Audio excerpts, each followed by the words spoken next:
ജന്മം കൊടുത്ത മക്കളുടെ കൈകൊണ്ട് കൊല ചെയ്യപ്പെടുന്നതിനെക്കുറിച്ച് നിങ്ങൾ എപ്പോഴെങ്കിലും ചിന്തിച്ചിട്ടുണ്ടോ? ഇല്ലെങ്കിൽ ആ ഭീകരമായ അവസ്ഥയെക്കുറിച്ചൊന്ന് ചിന്തിച്ചു നോക്കൂ.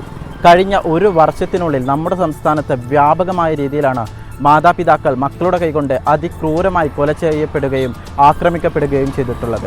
എന്തുകൊണ്ടാണ് ഇത്തരം ഒരു ഭീകരമായ അവസ്ഥ നമ്മളുടെ കേരളത്തിൽ നിലനിൽക്കുന്നതെന്ന് നിങ്ങൾക്ക് ഓരോരുത്തർക്കും വ്യക്തമായിട്ട് അറിയാം. എന്നിട്ടും എന്തുകൊണ്ട് ഇതിനെ തടയാൻ നിങ്ങൾക്കാകുന്നില്ല? കോവിഡ് എന്ന മഹാമാരിയെക്കാളും ക്യാൻസർ എന്ന മാരക രോഗത്തെക്കാളും 10 മടങ്ങ് ശക്തിയിലാണ് സിന്തറ്റിക് ഡ്രഗ്സുകൾ വളർന്നു വരുന്ന നമ്മുടെ യുവതലമുറയെ കാർന്നു തിന്നുകൊണ്ടിരിക്കുന്നത്. നമ്മുടെ നിയമ സംവിധാനങ്ങൾ മാത്രം വിചാരിച്ചതുകൊണ്ട് സിന്തറ്റിക് ഡ്രഗ്സുകളുടെ ഉപയോഗവും വിൽപ്പനയും തടയാനാകില്ല. അത് നമ്മുടെ കൂടി ഉത്തരവാദിത്തമാണ്.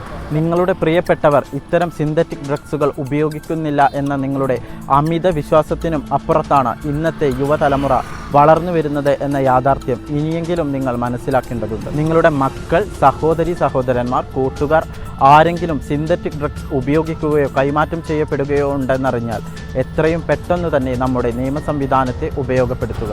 ഇനിയും ഇതിനെതിരെ നിങ്ങൾ പ്രതികരിച്ചിട്ടില്ലെങ്കിൽ ഇന്നല്ലെങ്കിൽ നാളെ നിങ്ങളുടെ വീടുകളിലും ഉണ്ടാകും കഴുത്തിന് കുത്തിയിറക്കാൻ പാകത്തിന് കത്തിയുമായി ഒരാൾ. ലഹരിമുക്ത കേരളത്തിനായി നമുക്ക് ഒരുമിച്ച് മുന്നേറാം.